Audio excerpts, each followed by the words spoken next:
Morning, everyone. Today, I'd just like to quickly share with you the trade deal that British and Australians signed up yesterday about free trade agreement. So this free trade, what does this free trade agreement mean to you or to our Australian visa stream? So basically, there are three levels of the change, the agreement in between Australia visa stream and the British one.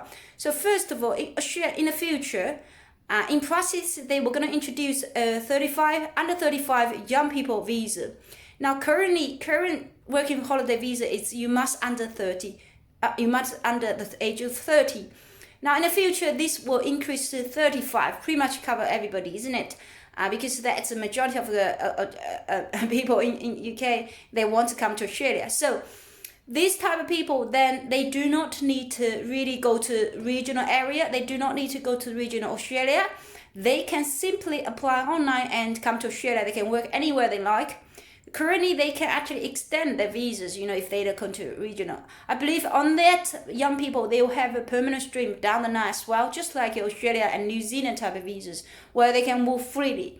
And so this type of visa might be as simple as the upon arrival type of visa, as long as you come to Australia and present your passport. You like 35, under 35, you get a ground visa, or you do need to, or you just complete 2 pages online.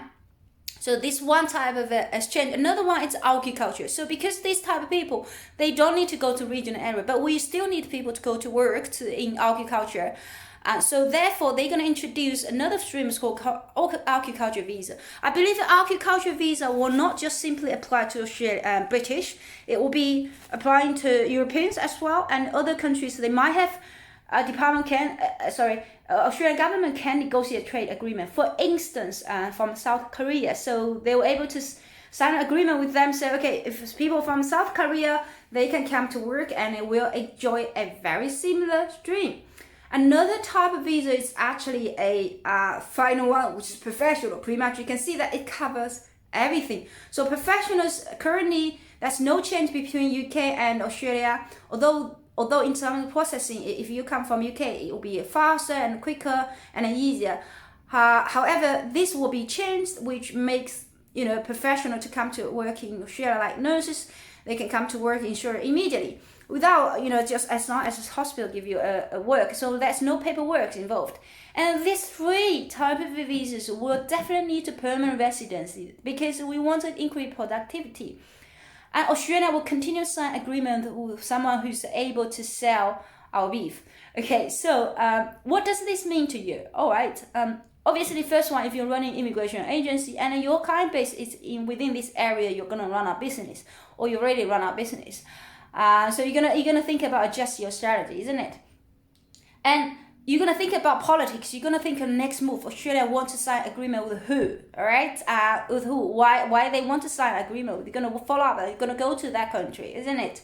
And do you think that they're gonna have agriculture visa to any other countries? Absolutely. That's the key. They're gonna do that. Okay. So and then as the second one, as a visa applicant, what do you want to do? But if currently I'm talking about British, if you're not British, you can't do anything. Or you have another type of visas, passport, you might be wondering to seek whether there's potential change in this area. And if someone who's applying as a type of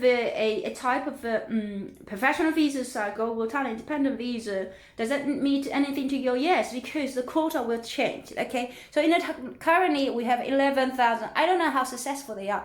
Last year, department only invited 5,000 out of 15,000. But what happens if later on that we have many people come to Australia and we have enough of them? So, but this we cannot know because we don't know the ceiling of this type of visa. Now the agreement is in demand, so it doesn't matter how many apply, as long as they come, it's fine. But in the long run, how about if they have lots of people flood into Australia, which is likely the case? And we have less people go to UK, then what happens of that? You're gonna have sign an agreement. So this is really unseen. I urge you to really study politics, international movement, because it's nothing to stand unknown. Everything is related to that. Australia will continue striking for the global talent independence dream, but depending on the where you come from, they will have different strategy. But if you are already invited, I urge you to lodge as soon as possible, because I heard quite a few candidates who's actually got invitation haven't lodged because that is a deadline. Okay, although at the time you applied, that was no deadline, but the policy changed. They won't be tolerant if you just stay and wait there for another 12 months, because they'll say, if you don't invite, I'm going to invite someone else. Okay, all right. Thank you very much for watching. I hope you are well. Okay, thank you. Bye bye.